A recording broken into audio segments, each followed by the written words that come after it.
If I had to pick the piece of video equipment I have that gives me the most return and has a pretty thankless job, it would be my camera lens. The quality of whatever I'm filming will ultimately be determined in part by the lens attached to my DSLR. And more often than not, since the end of 2016, that has been my Sigma 18-35mm f1.8 lens. It also just happens to be the lens I'm using to film with this right now. This video is a review of the lens, but it's also showing why you should get this lens if you are a YouTuber or a photo and video producer who currently has a DSLR. I'm Connor Mitchell, and you're watching Dragon Rider Network's review of the Sigma 18-35mm f1.8 art lens. Let's get into it.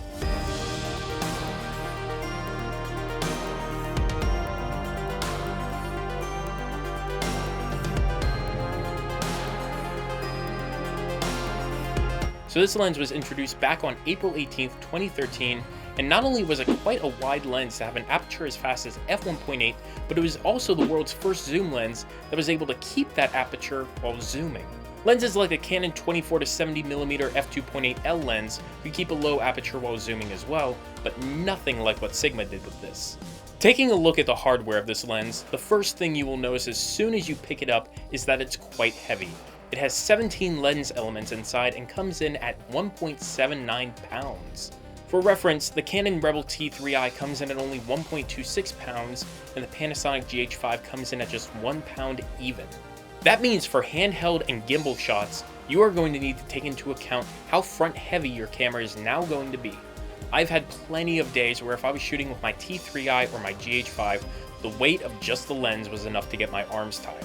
This lens has been formatted only for APS-C crop sensor cameras. It will adapt perfectly to cameras like the Canon Rebel T3i, but for cameras like my Panasonic GH5, it needs an adapter. Unfortunately, there is no full-frame version of this lens for those of you using Canon 5Ds. Zooming on this lens is all internal, so nothing moves externally when the lens distance is being adjusted. You also have an autofocus option, which I think is great for photos just because of the incredibly shallow depth of field, and it can be hard to pinpoint manually. Video, on the other hand, is still better when manually focusing. You have a large focus ring on the front of this lens, which is easy to grip, and you also have the dial on top of the lens, which lets you know how far you are focusing. The closest focusing distance of this lens is 28 centimeters, which doesn't put it into macro territory, but you can still focus on objects that are quite close. And when shooting wide open, the shallow depth of field offers great separation of the subject and the background. So I use this lens for a combination of photo and video work.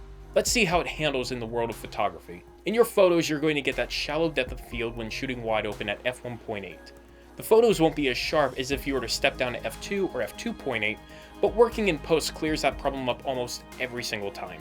The wide aperture also makes shooting in low light incredible. Having that f1.8 aperture does two things at once.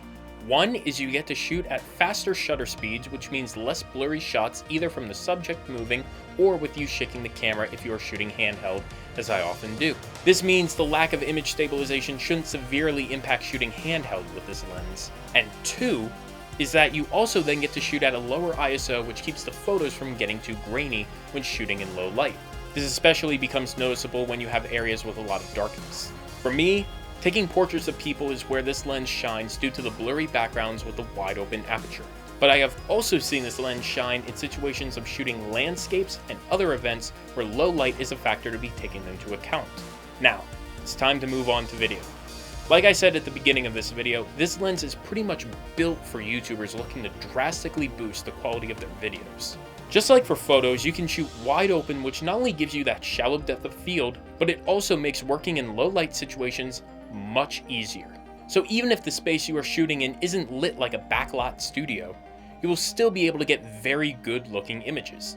When working with this lens for video, my GH5 already has in-body stabilization, which helps mitigate some of the shakiness, but using software stabilization when working in Final Cut Pro also helps this problem go away. A lot of the video shooting I do with this lens is typically on a tripod, but whenever I do handheld shooting out in the wild, the weight of this lens becomes a bit of an issue.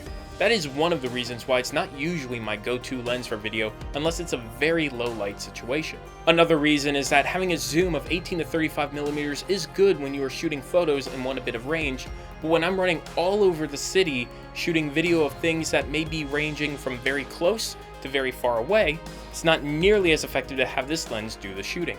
Overall, this is hands down one of the best lenses you could get if you are looking to either drastically boost the quality of your photos and video, or if you are in search of a really good lens to use for low light shooting. Currently running for $600 on Amazon, this lens isn't dirt cheap, but it is quite an amazing value for what you are getting. For over 3 years now, I have used this lens in countless situations, and it has never once left me disappointed. So if you are looking to invest in your photo and video setup, I couldn't recommend this lens more.